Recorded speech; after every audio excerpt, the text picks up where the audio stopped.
How's it going, my G's? It's Artifact, and welcome to another day in your life. That's very exciting, isn't it? Today, I'm going to tell you that my crypto doesn't jiggle, it goes down to zero because we're making a Bitcoin snare. And this is very important because Bitcoin, it starts sort of up at the top, with the pitching of the LFO, and then it sharply drops down to nothing. So that's really exciting if you're a crypto investor because now you've got nothing left. So just having a laugh here, but I've made a really cool snare in Vital, and I want to show you guys the sound design behind it. Just before we do that, if you are new to the channel or if you're not, I've got a red pepper. There's vegetable buttons down below. Hit some of them, and yeah, I hope that's not too bruised now. That one. Because I'm going to need it tonight to cook something through this recession with, all other cheap items that I find in the supermarket. The pepper was on offer, in case you're wondering. It was very cheap, so I thought, that's going to go great in a little stew or something.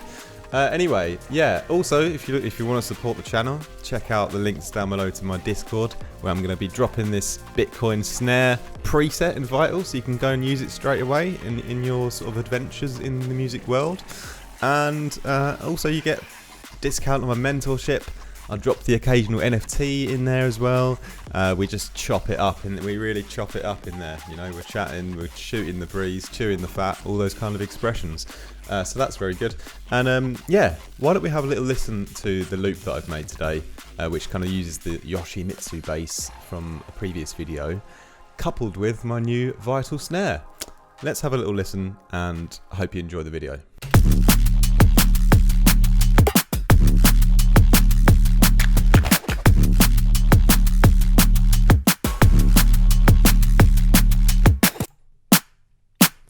So here is the snare that I've made in Vital, and I've actually layered it up with a little clap here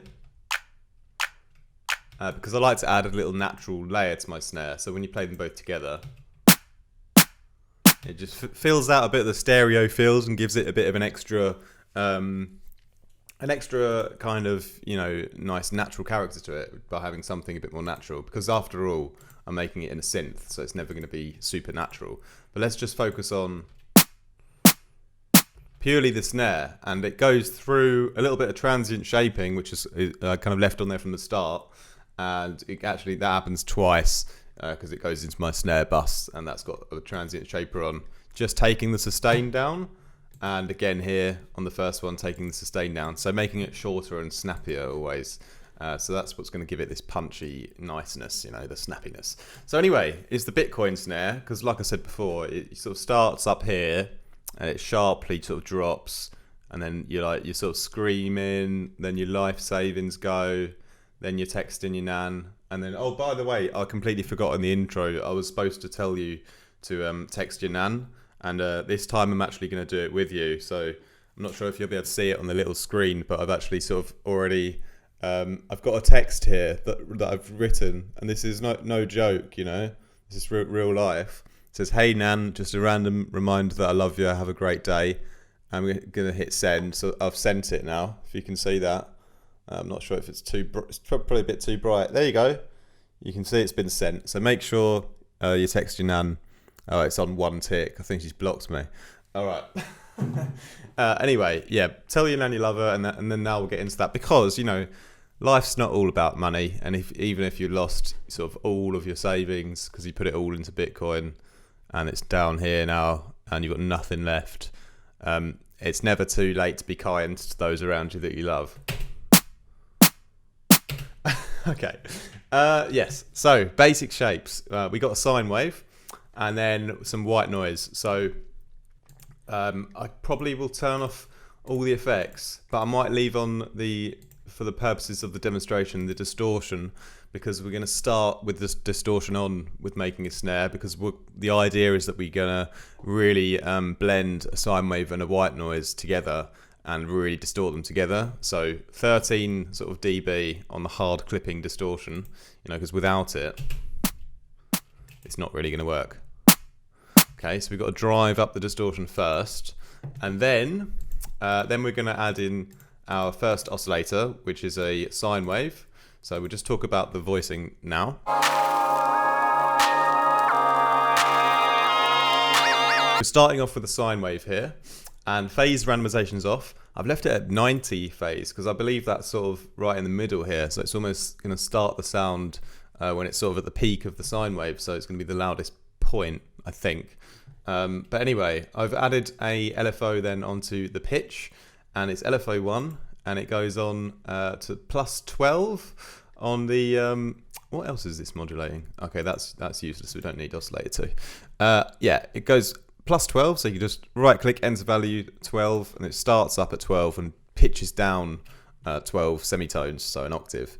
And I'm measuring this on the, not on the grid. I'm using the seconds so I can get a bit more precise. And then I've just sort of drawn in a few points and made this little shape here, which is just doing this nice little knock. And I mean, obviously, we're sort of going to control the volume on LFO as well, but just to make sure on the envelope 1, I'm making it a nice short, snappy one shot by turning the sustain down. But yeah, I've gone ahead and also modulated the volume on LFO 3 here. So LFO 3, that's controlling the whole volume of the sine wave. So obviously, turn it down to 0, put the LFO 3 on, and then I can again draw in a few points to make the sort of shape that I want. So we've got two kind of LFOs. We've got the first one, which is the pitch drop, so pitch dropping it, and then the third one here is volume, so we're volume dropping as well. So it's pitch drop and volume drop, and a little bit of extra volume drop on the actual whole overall amplitude as well. And next thing we're going to do is we're going to add in our white noise. And the important thing with this is that we draw a separate LFO for the volume. And this one, it actually comes up a little bit after the fact. So, the sort of sine wave is the first transient, and then the white noise is sort of fades in just afterwards. And then I've done this little trick where you would have maybe like a little clap or something, which is where the volume comes up and goes down, and then quickly goes up again slightly and then goes down. So it's a little sort of crown sort of shape. But it happens very, very quickly, but this really quick sort of crown LFO is a more natural kind of snare sound. If I slow it down,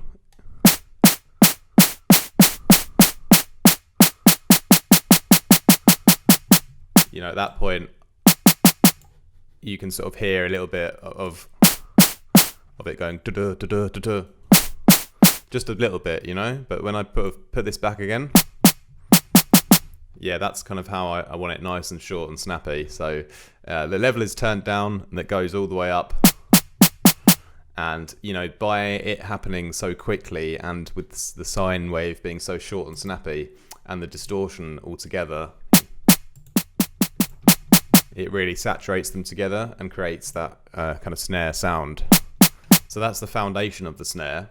And now we're going to just do a few things to sort of tweak the timbre of it. And just two little things in the voicing section I quickly did was I sort of blended the white noise in with the sine wave a little bit more on the RM sample. And it's just a very small amount, 3%. And then I added a little high pass on the sine wave, just to take out a little bit more of the low end.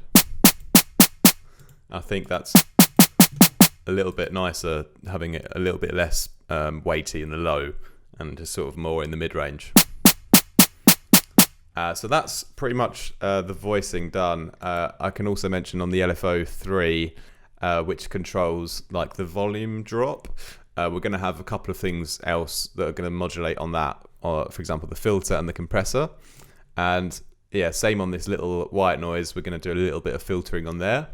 But apart from that, I've got a little bit of randomization going on as well, but that happens sort of later on the filters as well.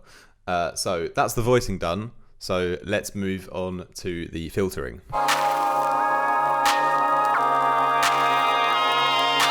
So the idea of the filtering was just to kind of shape the tone and character of the snare a little bit, because usually I would just put on like a high pass filter to take out the real low part of the snare that we don't really need. But you could also do this like on an EQ afterwards. but we can use the filters in Vital to try and shape the sound a bit more. So I've got one special shaping filter for the sound of the actual sine wave, which is filter 1, and then filter 2 is going to be shaping the white noise a little bit. So if I just sort of show you what I did here, if I bypass this sort of modulation, so if we listen to the kind of the character of the snare now, when I turn this up, I sort of emphasize the mid-range a bit more and take out a little bit of that punch. That low end punch is kind of gone. Yeah, but I got a bit more brightness and a bit more snappiness. And I thought, why not I sort of mix this in? So we start off with the punch, but then the filter sort of comes on, so it ends like a little bit sort of with less low end. So it's going to make it a bit more dynamic by sort of having it more punchy at the start and then less kind of low end at the end. So I thought I'd just like turn up the mix and then bring on my LFO3 here, which is my sort of main volume one, and then sort of bring it round to the left. So it'll start with the mix off, so it's going to start with the low end in, and then it's going to come round, turn the mix on, and like dip out this kind of low frequency here, and then so it sort of shapes the sound a little bit. It's almost like I'm sort of dipping out a little bit of the low end, but not on a whole high pass, just in this like little chunk here, which is kind of where the fundamental of the snare is sitting, because the frequency here that I'm boosting is 500. So down here, we're looking at, around 200, which is where the fundamental of the snare is. So it's like I'm dipping out the fundamental when the mix comes on. So I think that's really cool actually, because it shapes it in quite a nice way. And what I've done to then further, well, actually, we'll talk about that in a minute. We'll just move on to the sample, and it's a similar thing that I've done. If we listen to just the whole mix, I'll mute this again.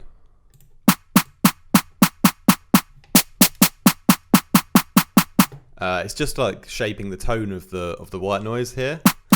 And it just sounds quite nice. It's like taking out a bit of the high end, but it's also sort of playing with the mid-range a little bit, and it just sounds pretty cool.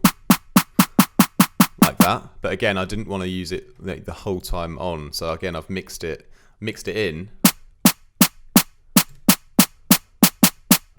So we just mix in this kind of effects on the white noise again on the, this time I've done it on the LFO2. So it's actually following the same white noise movement. You can download the patch on my Discord if it's all too complicated. It's quite a nice sound, I think. But yeah, that's sort of what I did to shape the white noise. And then, yeah, like I was saying, to provide a bit more realism, in the snare, so every hit's not the same, I thought I could just randomize a couple of little things in the patch. So I've done that on these filters. So both of these filters, you see the cutoff will move very, very slightly to the left or right. So this kind of shaping is slightly different every time the snare hits. And yeah, I'm pressing the snare button a lot, I realise that. So that kind of just makes sure that it's, if you were hitting a snare every time, you wouldn't always hit the snare in the same position with your stick. A different part of the snare will create a slightly different tone. So I thought this would be a way that I could change the tone like randomly. So if you are hitting the snare, you're randomly going to get a slightly different sound each time, just in a small amount. So that's kind of why I've done that. So yeah, that's pretty much it. Make sure you drive up the filters a little bit to get that kind of character from them. And yeah, let's move over to the effects next.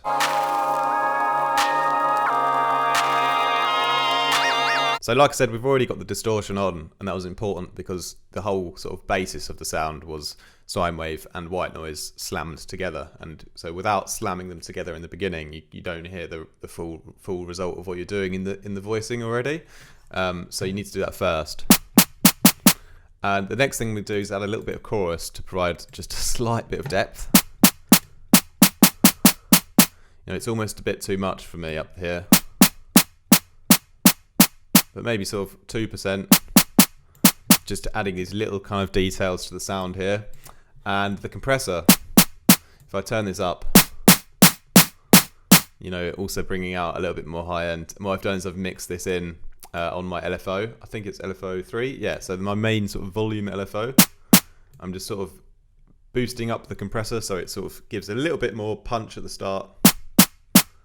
And then I've just like sort of randomized the mix very slightly, just literally to give one more little alteration in the sound, so it's slightly different velocity each time, but just really, really small.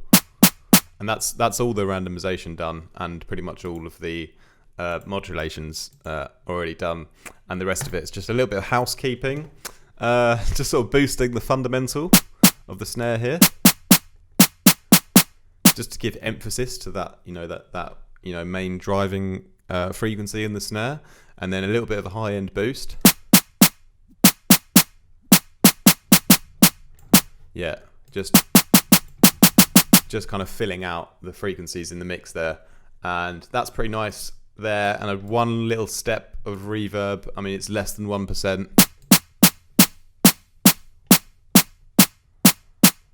Just a little bit of a kind of natural tail, and then I'm pretty much done with that. I think I did a little filter just to tame some of that low end, because we don't really need all of that. And that's pretty much it there. I'm going to save this as a new version. This is going straight into Discord as I upload this video. And yeah, that's pretty much my Bitcoin snare then. All done and dusted. And yeah, let's have one sort of final word about the sort of arrangement before we say goodbye.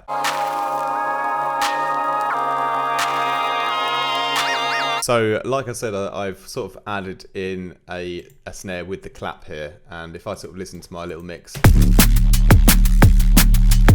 the important thing I wanted to talk about as a final kind of extra bonus tip was number one, why I like to synthesize kicks and snares, and number two is, actually sort of how why I like to do it while listening to the other sounds in my track.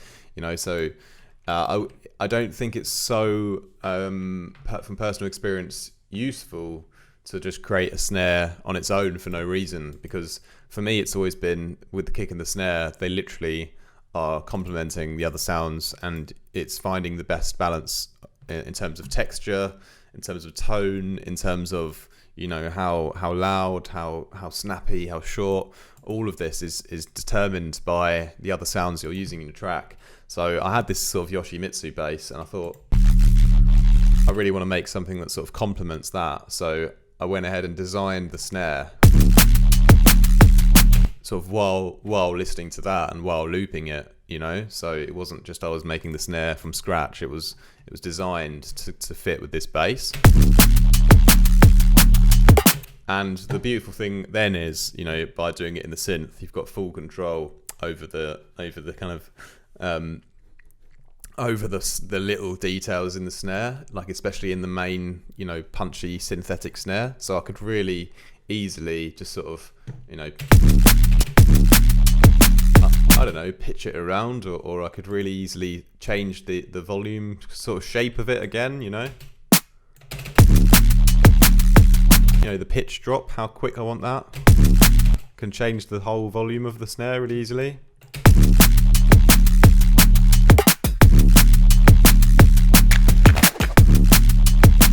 To me there, I've kind of improved it a little bit more, and it's sort of sitting in the mix even nicer and tighter and easier now that I've had sort of the control within the synth. And then, adding in my little clap as well, to sort of high pass that a bit. Thank you, Logic.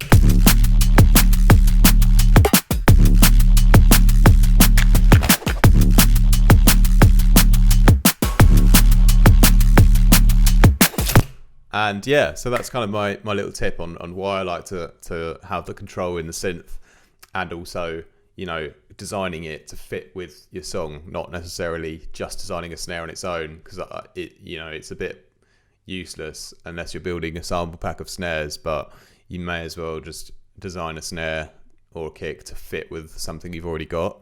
So I would recommend doing that to save time. And yeah, I hope you guys enjoyed today's video, and have a great rest of your week. Peace. I've also got a new track coming out on Friday called Grey, which I'm really, really excited to share with you guys. So I hope you guys will stick around for the premiere, watch that. Be on Spotify as well in case you miss it. And yeah, much love.